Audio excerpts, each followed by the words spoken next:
Mas a ideia, assim, Boa. da gente conversar hoje, pessoal, é sobre o mercado de legal tech, né? O Pedro é um cara que já está nesse mercado há um bom tempo, já entendeu bastante como surgiu esse mercado, né, Pedro? E como que ele está no estágio atual, assim, que está muito mais avançado do que a gente imaginava lá antigamente.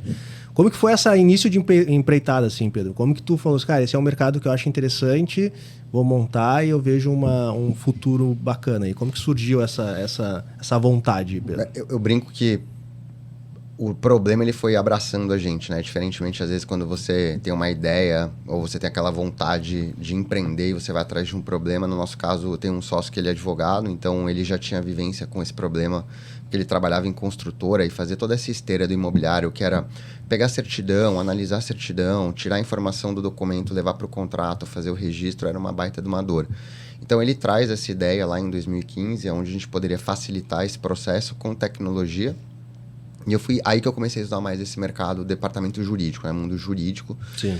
E uma época que estava começando a estruturar a B2L, e aí tinha uma discussão muito grande de liga, o Lautec. Então, eu participei ali bem do comecinho. Obviamente, não tive tão ativo ali, mas acompanhei todas as pessoas que ajudaram na fundação da B2L, que acho que é a entidade mais representativa aí que a gente tem. Sim. E essa transformação no mundo jurídico, né? E aí, acho que acompanhando toda a evolução, a gente sabe que o mundo jurídico é um mundo que, teoricamente, ele tende a adotar tecnologias numa curva um pouco mais para frente, né, do que outros departamentos. Mas o que me surpreendeu muito mais recentemente, a gente tem estudado muito isso e colocado em prática na Docket, né, que apesar de ter um pouco dessa questão, dessa ruptura na adoção de tecnologia, o maior caso de uso que a gente tem visto hoje de AI tem sido em departamentos jurídicos junto com a medicina, né? Então, se a gente olha, por exemplo, uma pesquisa recente feita pela Harvard Business Review falando que a posição número 1 que vai ser impactada pelo uso de AI é a legal, né? Se você olha para um relatório do Goldman Sachs, também ele coloca os departamentos jurídicos como no centro ali da grande revolução da utilização de inteligência artificial. E aí, eu sou um cara que eu adoro vendas, então eu tenho conversas muito próximas com os nossos clientes. Inclusive, essa semana eu tive umas 4, 5. E é impressionante o guidance que tem vindo, né, para esses departamentos adotarem tecnologias, principalmente tecnologias utilizando inteligência artificial para acelerarem os seus processos. Sim. Então, eu acho que a gente vai ver um pouco dessa transformação, acho que nos próximos anos, que talvez seja um dos primeiros departamentos ali adotando essa tecnologia, porque tem cajus muito prático, né, dentro dessas esteiras do mundo jurídico, seja com processo, seja com formalização, seja com due diligence. Então, isso tá muito interessante ver esse movimento. A minha visão é essa, assim, acho que a gente vai ver nos próximos, pelo menos 18 meses ali, uma corrida muito grande de departamentos jurídicos e escritório de advocacia em busca de maior eficiência, né? Porque também traz um aumento de lucratividade, Sim. Tem algumas curvas muito claras sobre isso, utilizando AI. E aí não estou falando de RPA, não estou falando de OCR, estou falando de AI mesmo para ajudar ali no dia a dia dessas esteiras, desses escritórios ou dessas empresas. Então... E isso é um ponto importante porque a gente tem aqui duas legal techs que têm um foco bem forte para departamentos jurídicos, mas eu vejo que vocês estão em dois extremos, assim, né?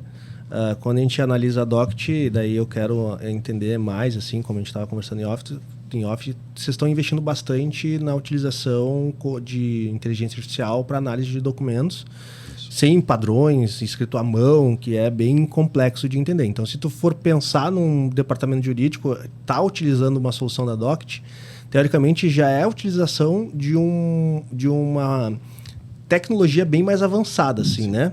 E do outro lado a gente tem o Matheus com Task Law, que está justamente falando, pessoal, vocês que são departamento jurídico que controlam ainda cap table em planilha de Excel, que controlam demanda usando outro sistema como o Run, tem um Trello da vida, existe um RP focado para vocês conseguirem estruturar. Só que esse pessoal do departamento jurídico que vai ser utilizando, né, mais o Task Law, e daí, Matheus, pode me corrigir, tu entende que é aquela galera que não tem nenhuma adoção de tecnologia ainda. Então a gente vê que dentro do próprio mercado de departamento jurídico, a gente tem as pessoas que possuem zero aplicação de tecnologia e outros que já estão usando tecnologia bem mais avançada, assim, com inteligência artificial para análise de documentação, de computação visual, que é um negócio incrível, assim. Como que tu enxerga, vocês, né, Matheus, Pedro, como vocês enxergam que os departamentos jurídicos daqui em diante é mais uma questão de necessidade de eles começarem a implementar tecnologia dentro da sua rotina ou é só um diferencial? Que vai se tornar cada vez mais fácil o acesso à tecnologia, né? E as pessoas vão perder o medo a utilizar essa tecnologia também. Então, acho que o mais importante é isso, né? Porque o futuro é através de plataformas, de ferramentas. E para te ter acesso a novas tecnologias, tu precisa ter o básico, né? Então, a gente está começando pelo básico para poder depois solucionar e ofertar novas coisas, né? Só que tu convencer o cara que tá no analógico a sair do analógico e ir pro digital é muito mais difícil do que tu convencer o cara que já tá no digital a usar uma ferramenta mais avançada, né? Então, é um trabalho aí de formiguinha, mas que a gente vai tentando trazer eles para depois utilizar o Docket aí lá na frente, né? Exato. Faz sentido. Eu acho que, complementando aí o que o Matheus trouxe, e é um ponto bem interessante, se a gente dividisse isso em duas partes, né, a sua pergunta. Então, você tem... no nosso caso, a gente atende empresas de médio e grande porte. Então, já é sabido que já existe um software ali dentro. Sim. Então, ele não está no primeiro software. Talvez não um software que faça aquilo que nós fazemos, né? Ou que o Matheus faz. Mas ele já tem uma familiaridade com tecnologia. Existe aquele outro perfil de cliente, que geralmente pode ser mais focado no escritório de advocacia, que ele está saindo do Excel, ele está saindo do e-mail, ele está saindo do Trello para ter um RP jurídico. E aí ele vai ter o primeiro contato dele com uma gestão de workflow, né? Um RP jurídico. E aí eu acho que o mercado é muito carente de soluções boas, com experiência de usuário boa. Porque esse advogado ou esse time jurídico vai ser o primeiro contato com tecnologia. E aí, uma das coisas que, segundo algumas curvas de adoção falam é a questão da facilidade de experiência de uso. Porque se ele não se sente confortável com a facilidade na experiência de uso, ele passa a não usar o sistema. Se ele não usa o sistema, obviamente, ele acaba churneando. Exato, e não enxerga valor. Mas isso da experiência do usuário é algo que a gente também vê no nosso momento atual com uma tecnologia nova como AI. Porque por mais que ele também esteja já acostumado a utilizar software, eu estou trazendo para ele uma nova forma de se operacionalizar uma esteira. Então, vou dar um exemplo aqui de times jurídicos que fazem análise, por exemplo, de crédito imobiliário.